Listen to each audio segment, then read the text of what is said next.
জীবন থেকে একটা জিনিস শিখেছি, চাইলেই সবার আপন হওয়া যায় না। মানুষ আসলে যতটা আপন সাজে ততটা আপন নয়। আজকাল কাউকে কিছু বোঝানোর চেয়ে চুপ করে থাকা অনেক ভালো। নিজের জন্য একটু স্বার্থপর হওয়া ভালো, কারণ নিজের ভালো অন্য কেউ নয়, নিজের ভালো নিজেকেই ভাবতে হয়। আর সেই জন্য যদি প্রতিদিনের সংসারের কাজকর্মগুলোকে মাঝে মাঝে এলোমেলোভাবে শুরু করা যায়, তাহলে কেমন হয়? তো সেই জন্য বন্ধুরা, আজকের সংসারের কাজগুলোকে একটু অন্যরকমভাবে শুরু করলাম। গুড মর্নিং বন্ধুরা, কেমন আছো সবাই? আশা করছি সবাই খুব ভালো আছো আর সুস্থ আছো। তো প্রতিদিনের মতো আজকেরও নতুন একটা ব্লগ নিয়ে চলে এসেছি। আর আজ হলো সানডে, আর সানডেতে জানো অনেক বেলা করে ঘুম থেকে উঠি। তো আজকেরও বেলা করে ঘুম থেকে উঠেছি। উঠে ওয়াশিং মেশিনে জামা কাপড়গুলো দিয়ে দিয়েছি। তো ওয়াশিং মেশিনে জামা কাপড়গুলো না হয়ে গেছে, কিন্তু আমি এখন ছাদে মেলতে যাব না। তার আগে তোমার দাদাভাই কিছু কুচো মাছ নিয়ে এসছে, অনেক বেলা হয়েছে তো মাছগুলো আগে কেটে নিই, তারপরে ছাদে জামা কাপড় মেলতে যাব। আর তার আগে কিন্তু আমার স্নানও হয়ে গেছে, পুজো দেওয়াও হয়ে গেছে, আর আমাদের টিফিন খাওয়াও হয়ে গেছে। আজকে ব্লগটা অনেক বেলায় শুরু করছি। তো চলো কি কুচো মাছ এনেছে তোমাদের দেখাই, আর মাছগুলো কেটে নিই। এই দেখো, তোমাদের দাদা ভাই বাজার থেকে এই পাঁচমিশালি মাছগুলো নিয়ে এসেছে। বড় মাছ নিয়ে এলে কাটিয়ে নিয়ে আসে, আর ছোট মাছ কাটাতে গেলে অনেকক্ষণ দাঁড়াতে হয়, তো সেই জন্য কি ছোট মাছ কিনলে বাড়িতে নিয়ে চলে আসে। আর এই দেখো, এখানে আছে পুঁটি মাছ, চেলা মাছ আর চিংড়ি মাছ। তো এই মাছগুলো দিয়ে সরু সরু করে আলু কেটে তরকারি করলে কিন্তু বেশ লাগে। তবে বেগুন দিলে মন্দ হয় না। আমার ছেলে আর তোমাদের দাদাভাই কিন্তু তরকারিতে বেগুন একদম পছন্দ করে না, সেই জন্য আর দিতে পারি না। আর আজকে জানো তো রান্না করব না, তাই মাছগুলো ফ্রিজে রেখে দেবো। আসলে প্রতিদিনে না রান্না করতে করতে রান্নাঘরে এতটা টাইম কেটে যায় যে সংসারে প্রতিদিনের কাজ ছাড়াও আর যে কাজগুলো থাকে, ধরো সপ্তাহে একদিন বা 15 দিন বাদে যে কাজগুলো করতে হয়, অনেক সময় সেই কাজগুলো থেকে যায়। তো ওই জন্য কাল রাত্রে একটু চিকেন বানিয়ে রেখে দিয়েছি, আর আজকের একটু ভাত করে নেব, আর কিছু একটা ভাজা করে নেব বা ভাতে কিছু একটা দিয়ে নেব, ব্যাস তাহলেই হয়ে যাবে। আর এই দেখো, আমি ভাবছিলাম যে মাছগুলো কেটে নিয়ে ছাদে জামা কাপড়গুলো মেলতে যাব, আর কেমন ঝিরঝির করে বৃষ্টি চলে এসেছে দেখো। আর আকাশটাও দেখছি না ভালোই মেঘ করে আছে। দেখি পরে যদি বৃষ্টি থামে তাহলে জামা কাপড়গুলো নিয়ে ছাদে দিয়ে আসবো, আর না হলে ঘরের মধ্যে মেলতে হবে। আর কি করা যাবে বলো? আর এদিকে যখন ছাদে জামা কাপড়গুলো দিতে যেতে পারছি না, তাহলে ঘরের কাজগুলোই করি। আর আগের দিন না বাজার থেকে কিছু ফল নিয়ে এসেছিলো, তো কিছুটা খাওয়া হয়েছে। আর আজ আবার জাম নিয়ে এসছে, তো ফলগুলো ঝুড়ির মধ্যে একটু সাজিয়ে রাখি। আর আমার না জাম খেতে বেশ ভালোই লাগে।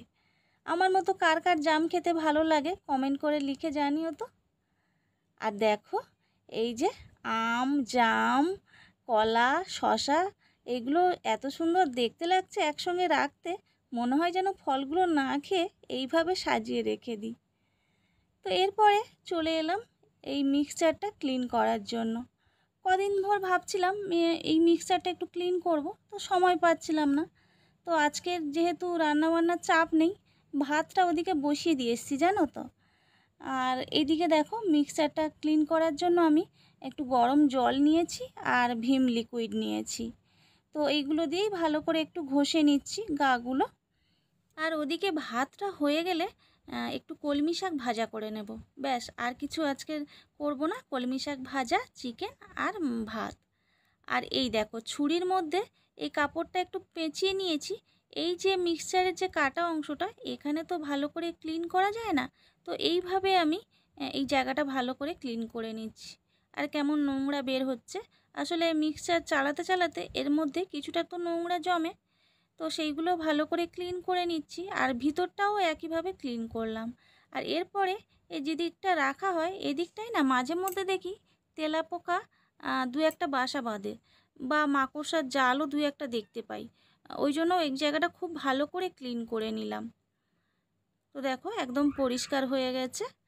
আর সেই সঙ্গে এর যে কেবিলটা আছে, সেটাও খুব সুন্দর করে একটু ক্লিন করে নিচ্ছি।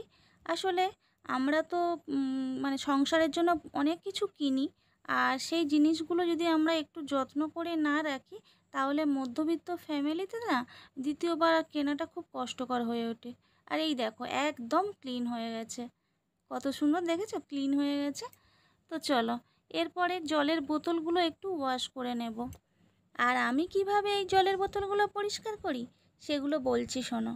আমি ঈষদুষ্ণ একটু গরম জল নিয়ে নিই, সেইগুলো বোতলের মধ্যে একটু করে ঢেলে নিই, আর এরপরে একটু বেকিং সোডা বা খাবার সোডা অল্প করে দিয়ে দিই। এই বোতলের ভিতরে কিন্তু কোনো রকম আমি মানে ডিটারজেন্ট পাউডার বা এই ডিশওয়াশ কিছুই দিই না, কেননা পরে না ওইটার একটা আলাদা স্মেল হয়, ওই জন্য আমি দিই না। তো এইভাবে মানে বেকিং সোডা দিয়ে তারপরে খানিকটা ঝাঁকুনি দিয়ে বোতলগুলো বেশ ভালো করে নেড়েচেড়ে আমি 5 মিনিটের মতো রেখে দিই। আর তারপরে বোতলগুলো মানে বাইরের গাগুলো আমি ওই ডিশওয়াশ দিয়ে ভালো করে ক্লিন করে নিই, কিন্তু ভিতরে কোনো ডিশওয়াশ দিই না। তো দেখো আমি কিভাবে ক্লিন করছি, একদম পরিষ্কার হয়ে যায়, কোনো ব্যাড স্মেল থাকে না। তো চলো আমি ক্লিন করি, তোমরা দেখো।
তো তোমরা দেখলে আমি কিভাবে বোতলগুলো ক্লিন করলাম, আর তারপরে জল ভর্তি করে টেবিলে বোতলগুলো রেখে দিয়ে যাচ্ছি। এগুলো রেখে আমি শাকটা ভেজে নেব। আসলে ভাতটা হয়ে গেছে, শাকটা ভেজে নেব। আর এদিকে তোমাদের দাদাভাই আর বাবু দুজনে একটু পার্লারে যাবে হেয়ার কাট করতে, তো এরপরে এসে খাবে, তার মানে একটু দেরি হবে। তো ততক্ষণে আমি সংসারের আরও কাজগুলো করতে পারবো। তো এই দেখো শাকটাকে ভেজে আমি ছাদে চলে এসেছি, বৃষ্টি এখন পড়ছে না দেখে আমি ছাদে এলাম। তো দেখছি বাইরে থেকে মনে হচ্ছিল বৃষ্টি পড়ছে না, কিন্তু এক দু ফোঁটা একটু একটু পড়ছে। তো জামা কাপড়গুলো দিয়ে যাই, যদি দেখি জোরে বৃষ্টি চলে এসছে আবার আমাকে দৌড়ে দৌড়ে আসতে হবে। আসলে এতগুলো জামা কাপড় তো ঘরের মধ্যে দিলে কেমন একটা লাগে। তো দেখি কতদূর কি হয়, জামা কাপড়গুলো ছাদেই শুকনো হয় নাকি আবার দৌড়ে আসতে হয় কি জানি। আর আকাশটা পরিষ্কার একটু হয়েছে, খুব একটা মেঘ নেই, তাও দেখছি তো 2-1 ফোঁটা করে পড়ছে। আর এদিকে জামা কাপড়গুলো শুকনো দিয়ে এসে কয়েকটা কলার খোসা ছিল সেইগুলোকে কেটে নিচ্ছি। এর আগের দিনও কয়েকটা কেটে এই প্লেটের মধ্যে রাখা আছে। আর 2-1টা পেঁয়াজের খোসা, এগুলো একসঙ্গে একটু রোদে দেব। আসলে এই কলার খোসা ভিজিয়ে জলটা না বেলগাছের গোড়ায় দিলে খুব ভালো হয়। তো ওইদিকে কলার খোসাটা আমি রেখে দিয়ে আর গাছে একটু জল দিতে এলাম, আর গাছের গোড়াগুলো না একটু খুশে দেবো। আর এই দেখো কয়েকটা বেল ফুল ফুটে আছে, তো মোটামুটি কুঁড়িগুলো যা ছিল ফুটে গেছে। আর ওই দেখো একটা ইয়েলো কালারের বেগুনভেলিয়া, তো কি সুন্দর ফুটে আছে। এই দেখো আর একটা ডালে এই ফুটে আছে। আর এই গাছটায় না পিঙ্ক কালারের ফোটে, তো সেটা শেষ হয়ে গেছে মোটামুটি। আর ওই দিকে ডালে দেখো একটা দেখা যাচ্ছে। আর চলো গাছের গোড়াগুলো একটু খুশে দিই, দিয়ে তারপর একটু আজকে সারও দেবো ভাবছি। তো চলো।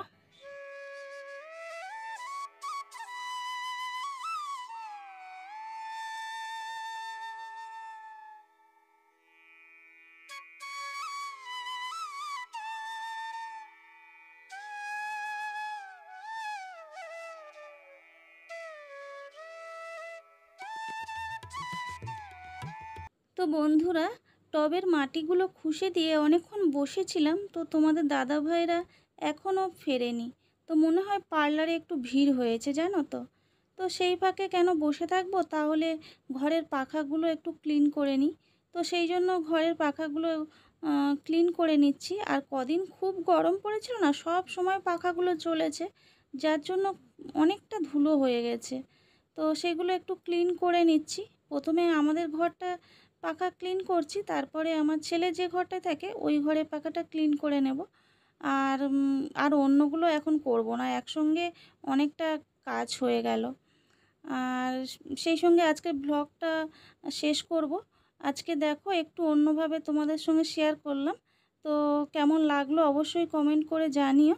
আর যদি ভালো লেগে থাকে তাহলে প্লিজ চ্যানেলটা সাবস্ক্রাইব করে দিও, লাইক করে দিও আর শেয়ার করে দিও। আর যে সমস্ত বন্ধুরা অলরেডি সাবস্ক্রাইব করে আমার পাশে আছো, তোমাদের সবাইকে জানাই অনেক অনেক ধন্যবাদ। তো আজকে ব্লগটা এখানে শেষ করি। তোমরা সবাই ভালো থেকো, সুস্থ থেকো। টাটা।